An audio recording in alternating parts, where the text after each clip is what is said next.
Good morning, traders. I'm Ben Lichtenstein with your Schwab Network Morning Minute. Here are a few things to keep in focus today. Boeing is facing increased scrutiny after the Department of Justice said the company violated terms of a 2021 agreement that would protect the company from criminal prosecution over two 737 MAX crashes. The company has until June 13th to respond.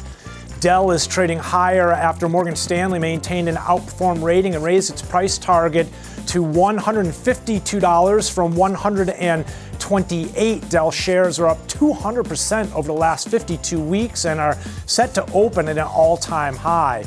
And the meme stock rally seems to have paused today. Shares of GameStop are up 179% over the last 2 days, while AMC is up 135%. AMC said it will issue 22 million shares of common stock.